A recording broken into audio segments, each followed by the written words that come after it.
Hoje a gente vai mergulhar de cabeça em uma das fases mais cruciais e, olha, talvez uma das menos compreendidas da nossa justiça, o tal do inquérito policial.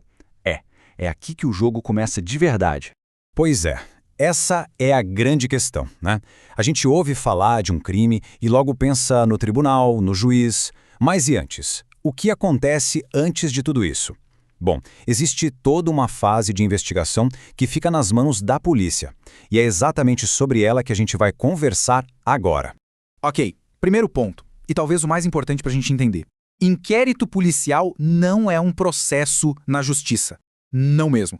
Pensa nele como um procedimento administrativo.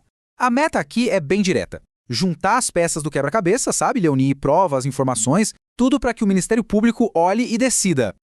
Temos aqui o suficiente para levar isso adiante como uma acusação formal. Beleza, mas como é que o inquérito começa?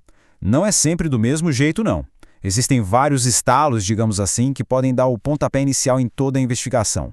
Olha só, a polícia pode começar por conta própria, o que a gente chama de ofício, sabe? Isso acontece em crimes de ação pública. Outra forma é quando um juiz ou um promotor pede para investigar. A própria vítima também pode fazer um requerimento formal. E claro, tem um jeito mais cinematográfico, né? Quando alguém é pego em flagrante. Aí não tem nem o que discutir, o inquérito começa na hora. Certo, inquérito iniciado. E agora? Agora a gente entra nas regras do jogo. E são regras bem particulares, que fazem o inquérito ser totalmente diferente de um julgamento. Bora ver como é que a coisa funciona. A palavra-chave aqui é inquisitivo. O que isso quer dizer? Pensa assim, num tribunal você tem dois lados, né? Acusação e defesa, cada um apresentando seus pontos. No inquérito, não. Aqui é uma via de mão única. A autoridade policial, o delegado, está focado em uma coisa: investigar e juntar provas. Não tem esse debate. É um contraste total com a fase judicial, que aí sim é o contraditório que a gente conhece. E aí a gente chega num ponto super famoso e que gera uma confusão danada. O tal do sigilo. Então, a regra geral, tá lá no Código de Processo Penal, é que a investigação é sigilosa. E faz todo sentido, né? Imagina se tudo vaza. Isso poderia atrapalhar a coleta de provas, alertar os suspeitos, seria um desastre. Só que, e aqui tá o pulo do gato, esse sigilo não é absoluto. Olha só o que diz essa súmula do STF. Ela é claríssima. O advogado de defesa tem sim o direito de ver tudo que já foi documentado, tudo que já está ali no papel dentro do inquérito. O que continua em segredo são as investigações que estão acontecendo naquele momento, as diligências em andamento. Mas o que já foi feito, o advogado tem que ter acesso. Ou seja, no fim das contas, o sigilo é relativo. Ele vale para o público em geral, para a imprensa, mas para o juiz, para o promotor e para o advogado da pessoa investigada? Para eles, não. Eles têm acesso ao que já foi produzido. É uma proteção da investigação, não um segredo absoluto para todo mundo. Ok, vamos para outra dúvida clássica, quase uma pegadinha de concurso. Para ter um processo, precisa obrigatoriamente ter tido um inquérito policial antes. O que se acha por aí? A resposta é não. O inquérito é o que a gente chama de dispensável. Pensa só, se o promotor já tem provas suficientes de que o crime aconteceu e de quem provavelmente cometeu, ele não precisa esperar a polícia fazer toda a investigação. Ele pode ir direto ao ponto e apresentar a denúncia. O inquérito é uma ferramenta, não uma etapa obrigatória. Beleza, mais uma situação. Digamos que a polícia investigou e não encontrou nada. Nenhuma prova de crime, nenhum suspeito. Parece lógico que o próprio delegado pudesse falar: ok, caso encerrado e arquivar tudo, certo? Pois é, parece, mas não é assim que a lei funciona. E aqui a gente conhece outra característica fundamental. O inquérito é indisponível para a autoridade policial. O que significa isso? Significa que o delegado que investiga não pode, por conta própria, engavetar o caso. É uma regra de ouro para garantir um controle externo sobre a investigação. Então, como funciona na prática? É assim, ó. O delegado termina a investigação, faz um relatório final e manda tudo para o Ministério Público. Aí o promotor analisa. Se ele também achar que não tem base para uma denúncia, ele vai pedir o arquivamento.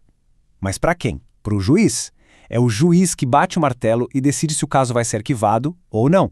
Bom, estamos chegando na reta final do inquérito. Agora falta a gente entender duas coisas super importantes: os prazos para terminar tudo isso e, principalmente, qual o valor real das provas que foram levantadas nessa fase.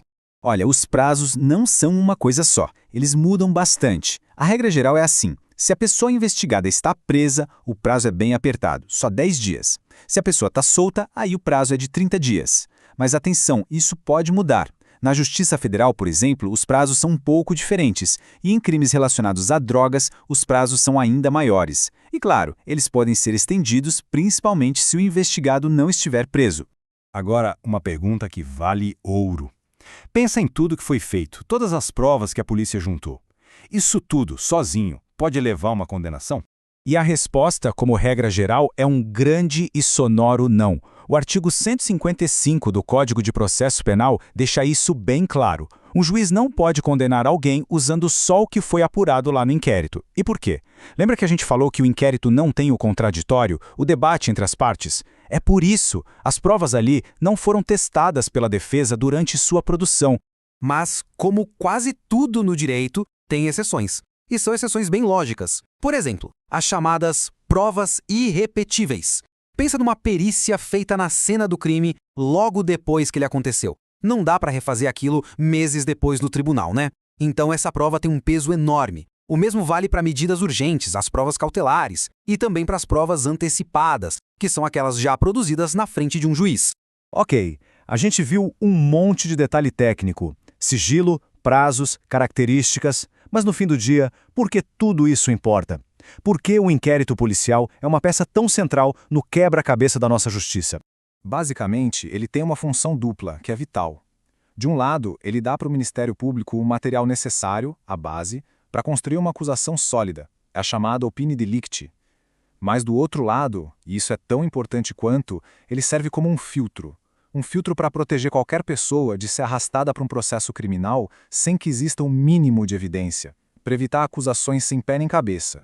E é isso, o inquérito é essa estrutura cheia de regras, complexa, pensada para ser o grande pontapé inicial da justiça criminal. Ele é o primeiro filtro. E a pergunta que fica no ar e que no fundo define a saúde de todo o sistema é justamente essa. Será que esse filtro está de fato funcionando como deveria?